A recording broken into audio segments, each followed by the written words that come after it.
Hello, ladies and gentlemen, and welcome to another edition of the Rutland City Rotary Show. My name is Rich Carlson. I'll be your host today. My special guest is Jason Cable. Good morning, Jason. Good morning, Rich. Thanks for having me today. And welcome to the show. Jason is a native, ladies and gentlemen, to Milton, Connecticut, and graduated from Central Connecticut State University. Yep, New Milford. Oh, New Milford. Okay. Get that a lot, though. Jason is a human resources professional with over 15 years of experience in consulting, management, and fine arts. He is the Vermont liaison for the New Hampshire-based company, the Leddy Group. Jason is proud to be a member of the Rutland City Rotary Club. He's a member of GRAPE, and he'll tell us a little more about that shortly. And he is the advisory member of the Rutland Workforce Investment Board. Jason is an accomplished artist and photographer. He resides in downtown Rutland with his wife, Heather. Ladies and gentlemen, please welcome Jason Cable. Thank you. Again, Jason. Thank you, sir. Jason, we're going to focus on your profession, and that is, we're going to talk about the job market. We're going to talk about your being a human resources specialist, and let's see where it goes. Sounds but good. First of all, I want you to tell our viewing audience what a human resource specialist is, and also, Jason, why you chose that as a profession. Great. Well, thank you for giving me the time to explain that. One of the things I love best about my position, my role with our company is I get the best of both worlds. I get to go out and meet with local companies, both large and small, tell them about the things that we can do for them, tour their facilities, learn all about various, especially production processes. A lot of your office environments are kind of the same when you boil down to the core tasks that I'm looking at, but for production, see a lot of new and interesting processes, state-of-the-art technology, that sort of thing. And on the other end, I'm meeting with the public at large, seeing folks both at job fairs and on-site recruiting events and at my own office, doing interviews, skills assessments, and that sort of thing. So why did you choose it? Well, as you've indicated, my background originally was in fine arts and arts. My real focus in college was art history. And went from Connecticut to the Boston area and spent some time there working in a few different galleries, and in Connecticut before that, a nonprofit art center. Segued due to a sort of mini recession in the arts industry to management. So went from sort of management of galleries to more conventional, traditional management, and found that I really had an interest in meeting with folks, interviewing them for the particular companies I was working for, so kind of put on HR hats on a manager level. And when I came up here, I actually interviewed with my company to be on the other side of the desk, to be a candidate, what we call a field employee for assignments. And they had an opening in the office, and I mentioned at that time that I did enjoy meeting new people, interviewing, that sort of thing. So the light bulb went off, and they offered me a position on the staff, and I've been there going on 6 years now. Wow, very good.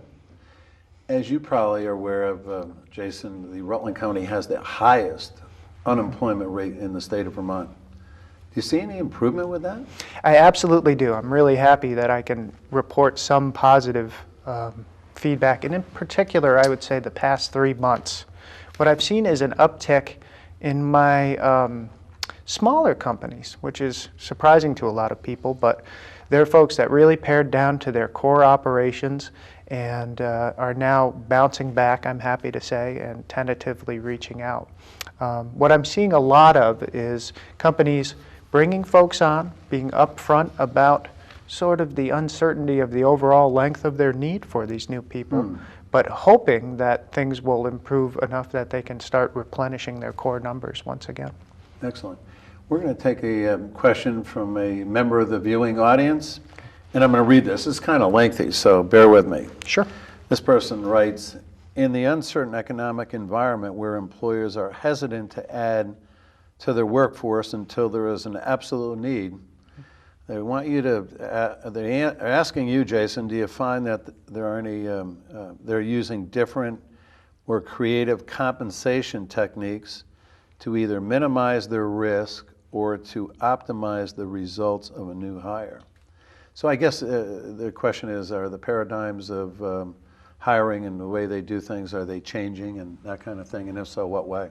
Sure. Well, obviously the first key way that I see it in the staffing industry as I am is simply to have companies reaching out to me to use us for what we are primarily designed for, and that's a trial period for new people that requires a more minimal investment from my clients, from the companies. They can get in there, make sure it's a good fit for the person, and that the person's a good fit for them.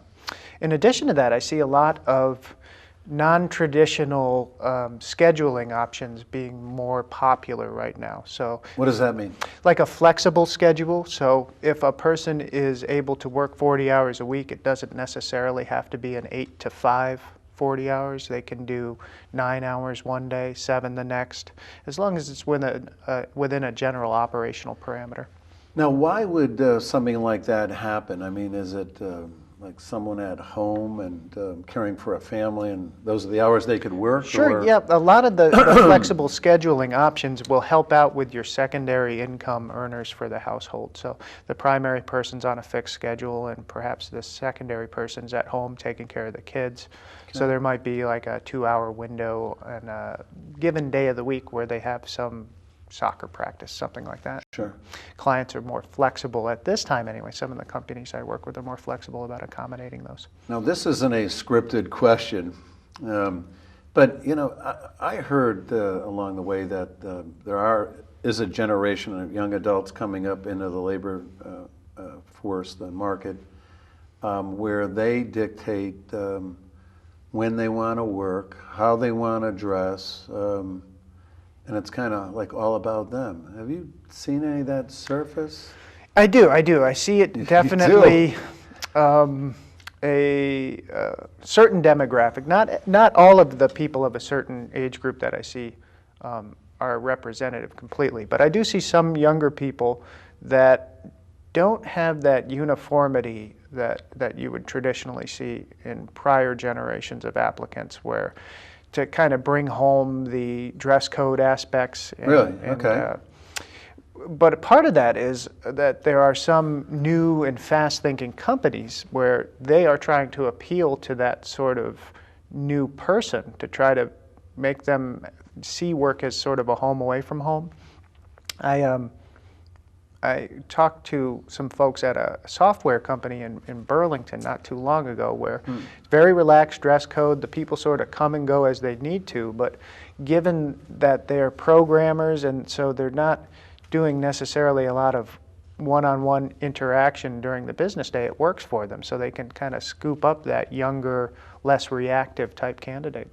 So my assessments are kind of there. Yeah, definitely. What about the young adult that doesn't want to wear the suit and tie, and they're interviewing with a traditional employer? Does that mean you put them aside, or you take them out of the candidate pool for that particular job? And more than that, what I see is a coaching that we'll do. You know, one of the things I do enjoy very much about what I do is getting folks, new graduates, fresh to the world of work. They have the educational component, but perhaps don't have that work history.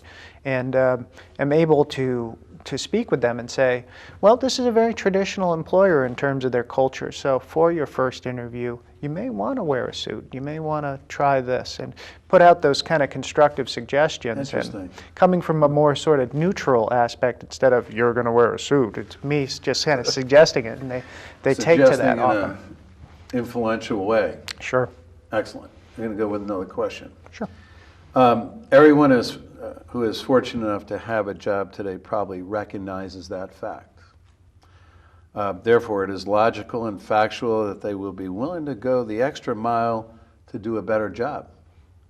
The net result, productivity increases, right? And the bottom line for the employer or the company improves. and basically, I want to know if you had any comment about that, in terms of employee cutbacks or, that kind of thing. Sure. Yeah. Sounds like less people doing more work.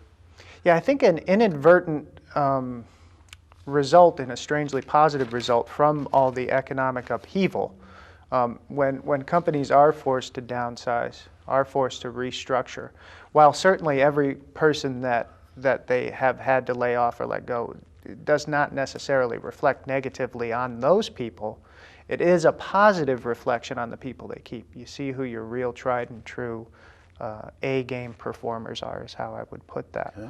And hopefully, as things rebound, and as I had mentioned, I do see a rebound, then you can add more and more A-gamers and really keep those productivity numbers percentage-wise high, while the overall output gets bigger. Okay. We're going to move along here. Is the screening process expensive, and also who pays the fee? I'm glad you asked that question. The screening process itself is no cost at all. We never have any charges whatsoever to any interested people, any candidates, any job seekers. Our services are always free to job seekers. Our revenue is derived in agreements with the companies we work with, but we do not generate revenue until somebody's in the field working and successful. So all of the testing, the interviewing, the skills assessing that we do, that's all a free service until we place somebody, they get in there, and they're doing a good job for the companies we work with. We don't make any money. So the company pays the fee, is what you're saying? Right, yeah, we absorb those costs, and we have to put our money where our mouth is, basically, to show that we have good Wow. people working. It's results driven. I look back, my first and only career, after I graduated from college, I was ready to accept a marketing position with a company, and what they term a headhunter. Mm-hmm. And you probably know them, Snelling and Snelling, and they were out of the Connecticut area. Yep, name I'm familiar with. Recruited me to take a management training thing, and my starting salary was $9,600, which was a lot of money back. I won't say how long we'll just ago. say then. But it was Jason, that had to pay the fee of 10%. So I had to cough up $960, which was a chunk of my salary than just getting out of college. Yeah, and I think that is a misconception that carries over at large from that separate type of employment service that staffing services would charge interested applicants, because I field that question quite a bit, and I can usually see sort of a flip switch on somebody who's feeling out whether or not we might be able to assist them when they hear that our services are free. They're like, okay, why shouldn't I talk to you? Here I am, yeah.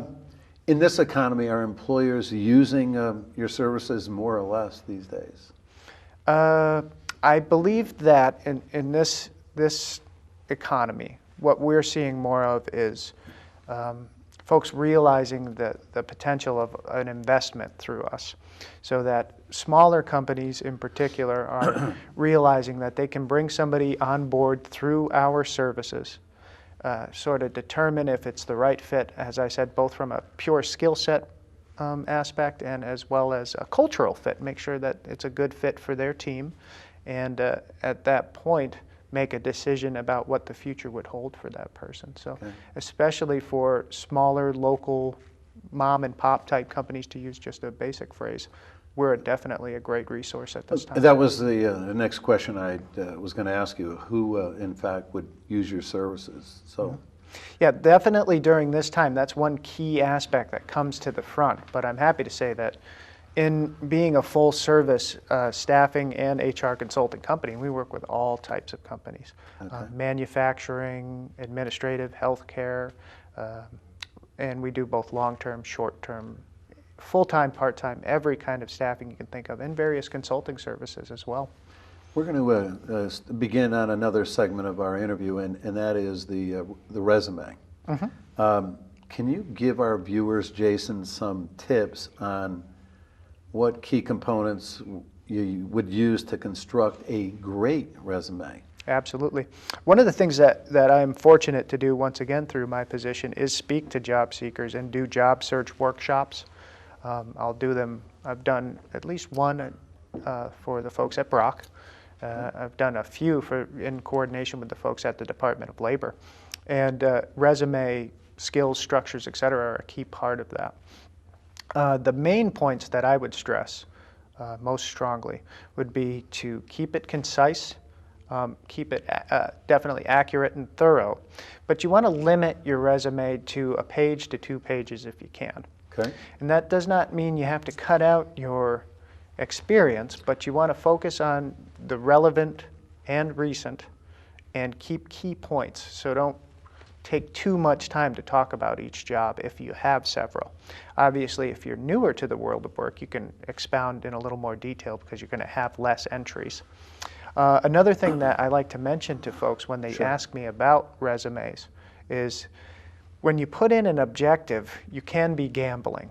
It's a popular trend right now in resumes, but when you boil right down to the key point, what an objective says is what I, the job seeker, am looking for instead of what I, the job seeker, can do for your company. Interesting. So some companies do like to see them, but many that I see will skip over or just plain not like to see those on a resume. Really? What is the most common mistakes, big mistakes in, that you would see in a resume? What? Number one, I would say, is definitely length, as I said. Length, okay. While in my line of work, I look over all the details.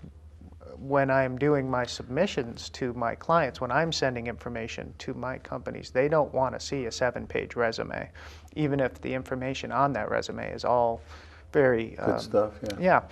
So again, to be concise is more important than to be detailed in that, because it's sort of a snapshot of first impression. Sure. I think also an overstatement of personal activity aspects, etc. So I'm an avid mountain climber, I've got 7 dogs, all that sort of thing. Sure. That can wait until the interview when you're actually having Really? a conversation and they're seeing the person after seeing the professional, so to speak. Okay, very good. Another person in the viewing audience asked, how can you ask the applicant why they left their prior job?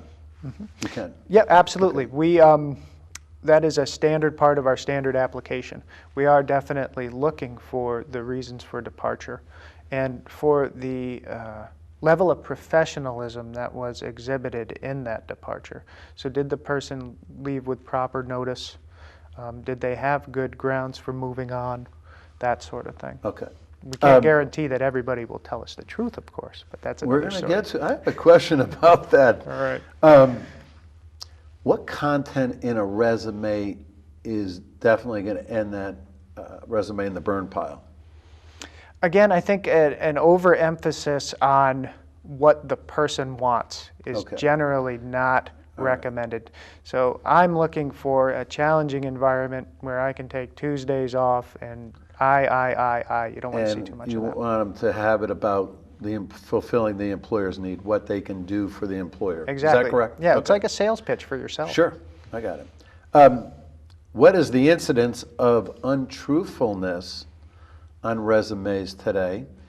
You hear about a lot of crash and burns where people lie and end up, is that rampant today? Are a lot of people, not telling the truth? I wouldn't say rampant. I'm happy to say that, most of the things that I see listed on an application, we do fact checking and we do reference checking. They generally tend to be accurate. So you do verify the information. Does your firm have any liabilities? Let's say you fact check something and the reality of it, it's something else occurred of it. Are you held liable? Generally speaking, our application and the process in general will indicate that the candidates themselves do have to own up to their truthfulness. There are, signatures required. We take responsibility for the information that we relay, of course. And in terms of liability generally from an employment standpoint, we do own liability for our people. while they are Leddy Group field employees working at our clients, we are responsible for them. But ultimately, it all comes down to, were you, the applicant, truthful with us, and were we relaying your information accurately? So if we relay information that's been sort of fudged a little, it's time to clean up your own backyard, look at the person who did it, and our clients definitely understand that. But again, to sort of end that little section on a positive note, I really don't see a lot of that, I'm happy to say.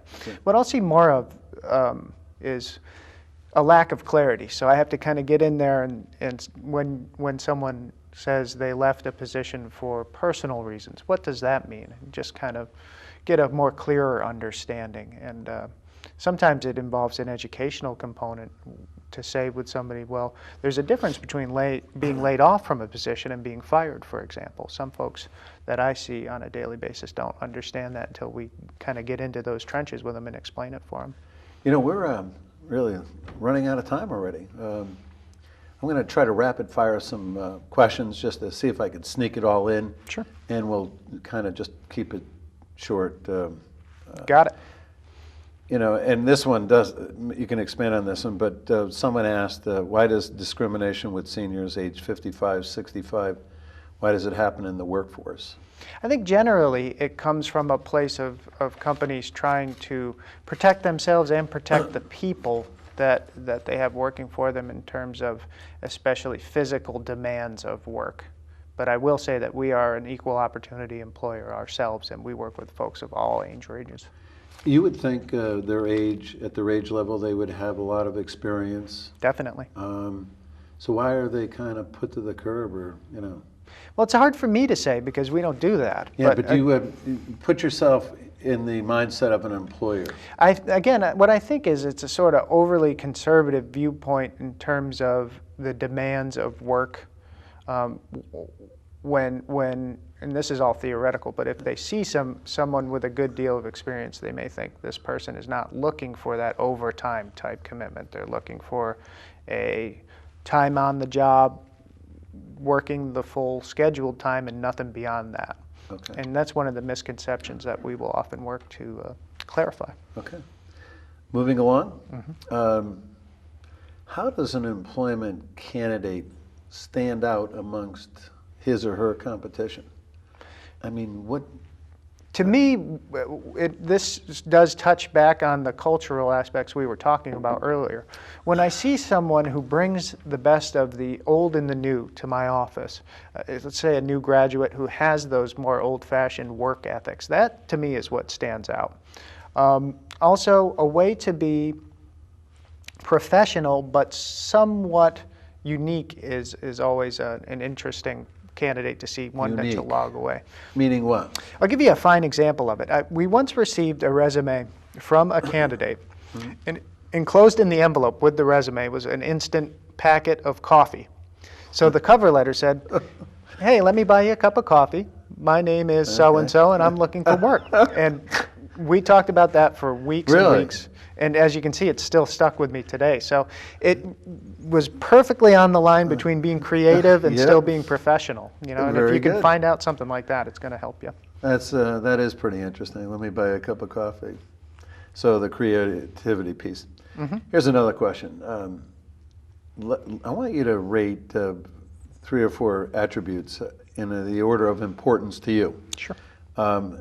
Personality, physical appearance, job experience, education. Okay. Well, I would say What's your number one? Number one, if I had to, and they kind of fluctuate based on the individual need, but number one, if I had to, would be personality. Okay. You can have all the skills, you can have the education, but if you're not able to interface as a team with people, that's often going to be a liability to you. Okay. After that, depending on the position, would probably be an even mix of experience and education, and then the other items would fall into place after that.